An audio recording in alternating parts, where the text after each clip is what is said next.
Hello. Today we're going to be talking about the parts of speech. We're going to talk about just 6 of the most basic ones today. We're not going to get real deep into it, but just so you have a general knowledge of what these different parts of speech are. Okay, we're going to talk about nouns first. You probably already have some familiarity with this. Nouns are a person, a place, or thing. And actually there's one more kind, let me get my pen up here, is the idea noun. Okay. There's different kinds of nouns. There are a lot of different kinds of nouns. We're not going to go into all of them today, but I did want to talk about common and proper nouns. A common noun for a person would be like the teacher. A proper noun for a person would be Mrs. Herrera.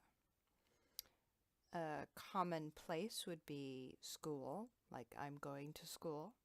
Or for a proper noun, you could say I'm going to Auto Middle School, and then Auto Middle School is your place. An example of a thing would be a book.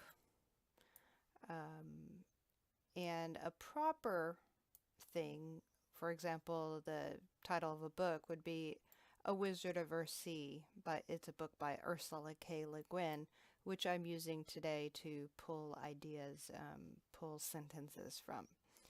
Now, an idea noun would be, an example is love or compassion.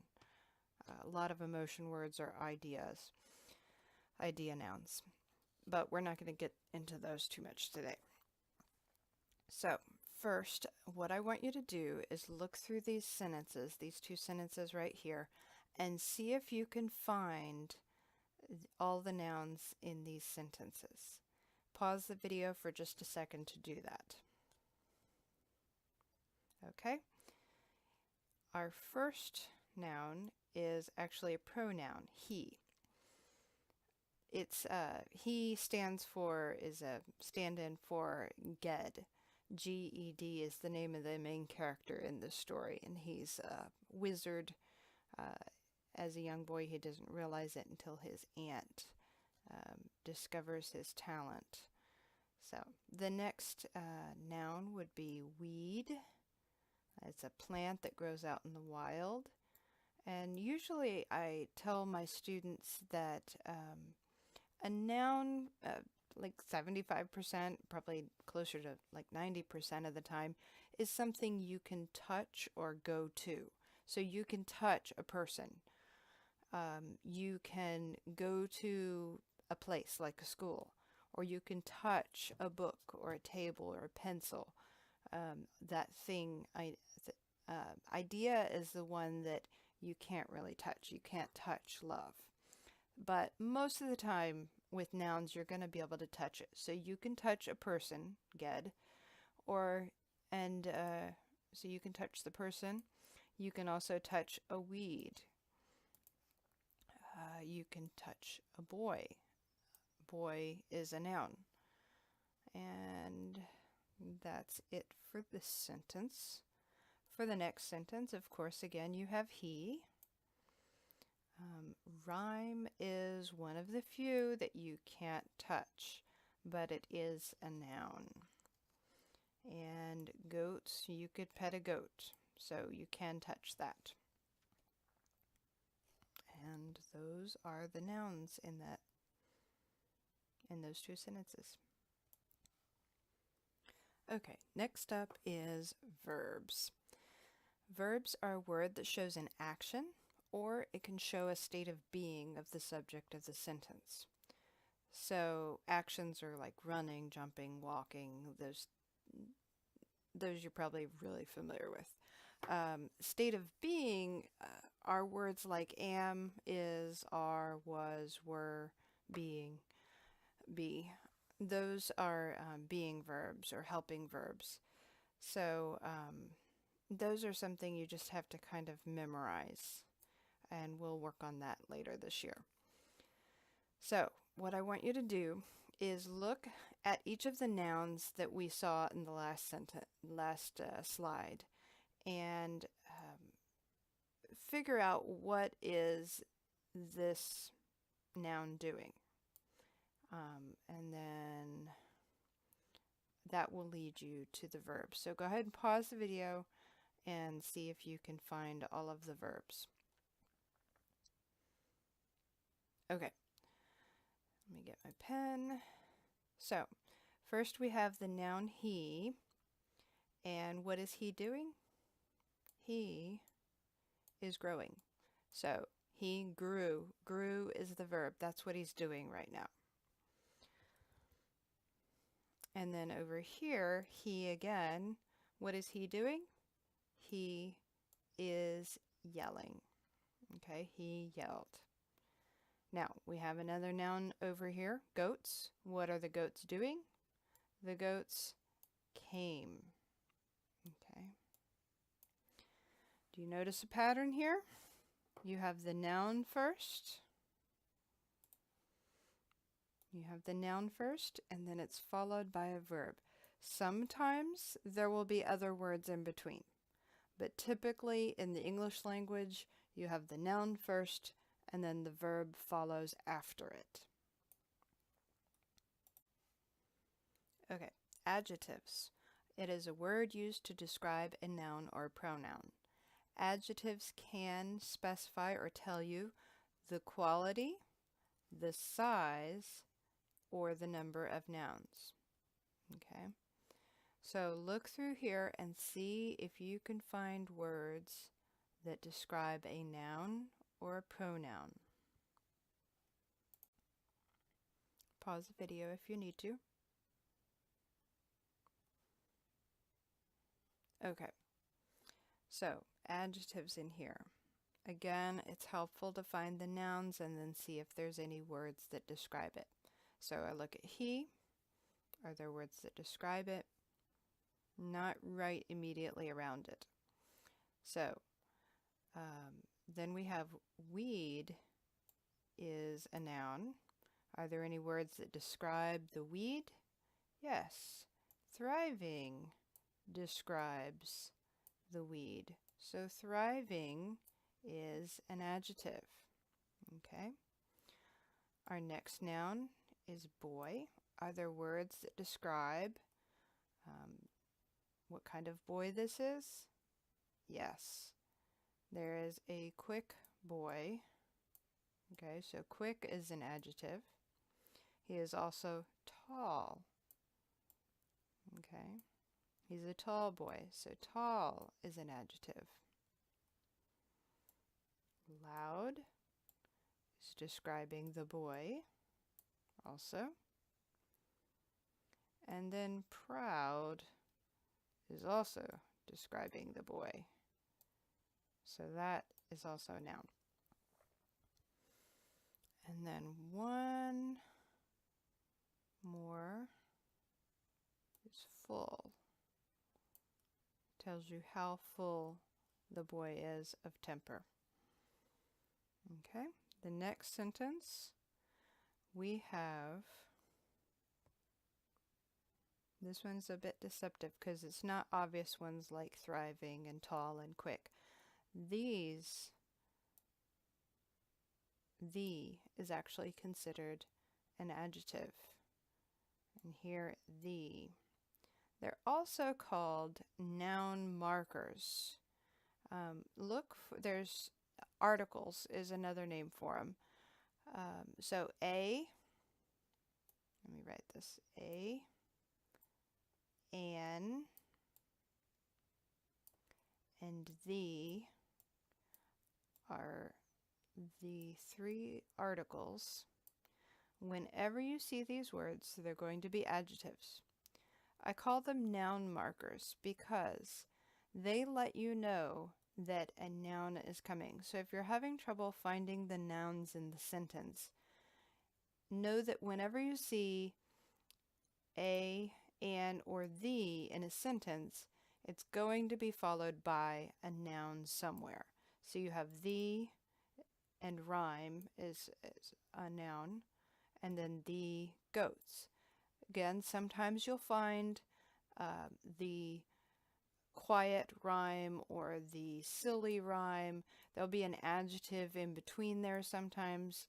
There might be a prepositional phrase in between there. So it might not be right next to it, but it's going to be somewhere after the word the. There is going to be a noun, so you just have to figure out which word that is. So the, a, an, or the are always adjectives. Which reminds me, up here, let me get my pen again. Here is an A, and here is an A. Those would also be adjectives. So, because they are one of the articles. Okay, for adverbs,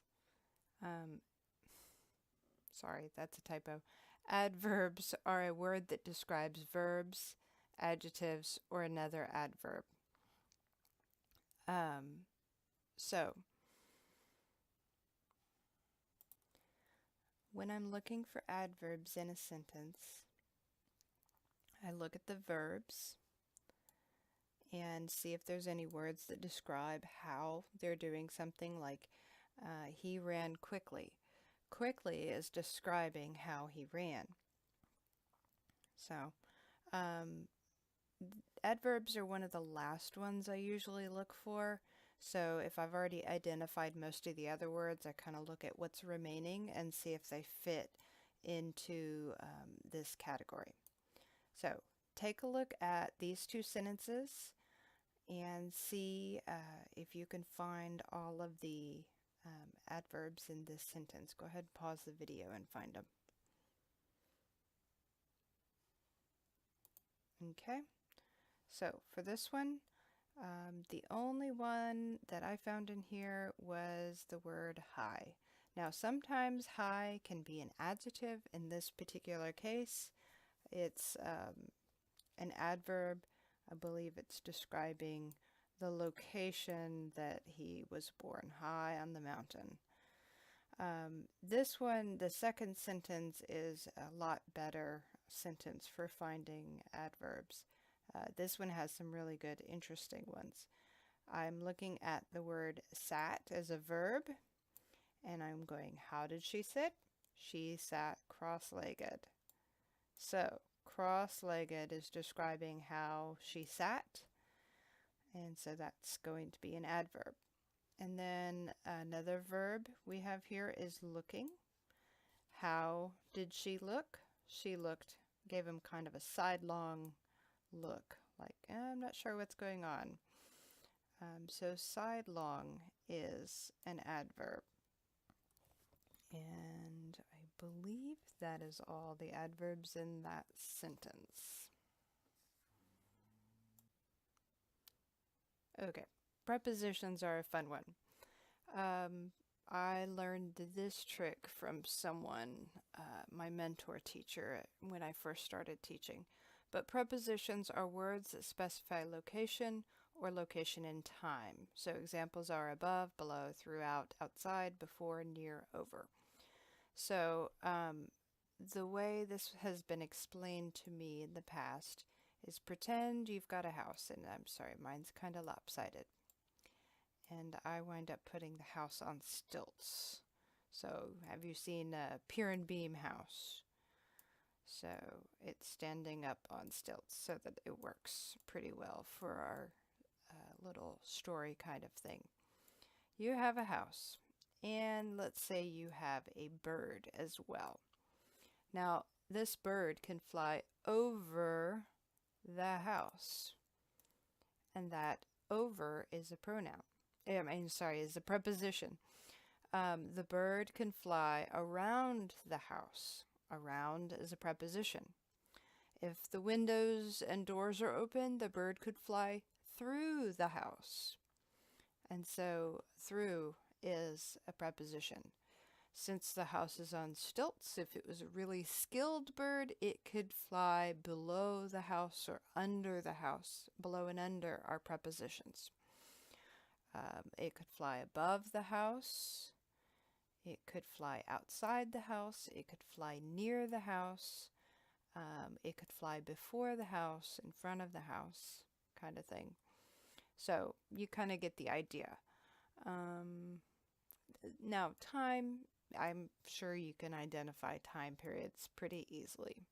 So let's look at our two sentences. Go ahead and pause the video and find the prepositions in these two sentences.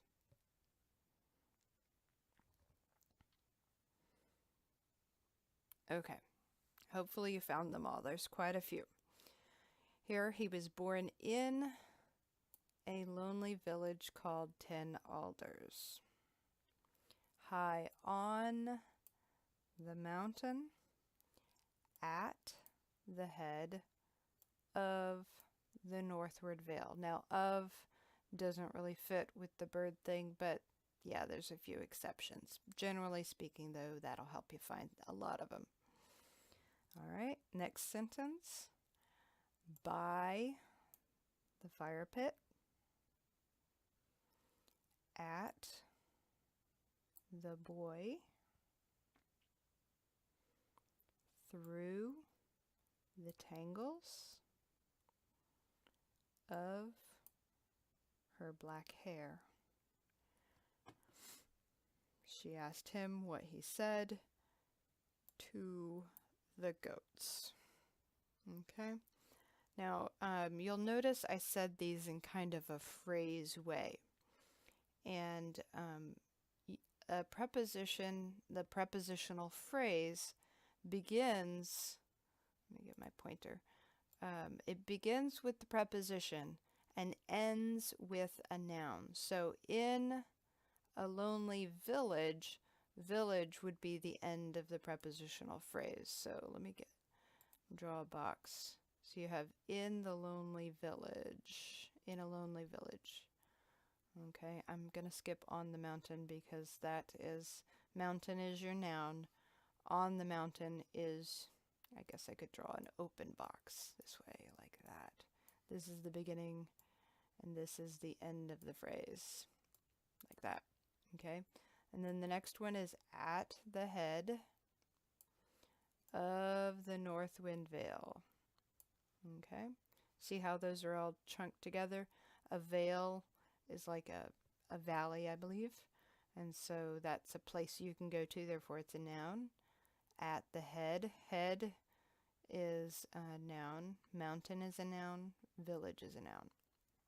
So we have by the fire pit. Fire pit is where you build the fire, that's a noun, it's a place. At the boy, and we already established boy is a noun. Through the tangles, tangles are annoying, but they are nouns. And then of her black hair.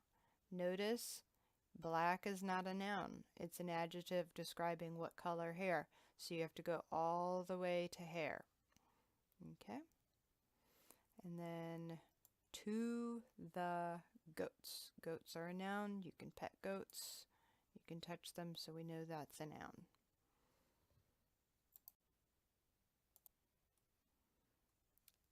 Conjunctions. This is our last one.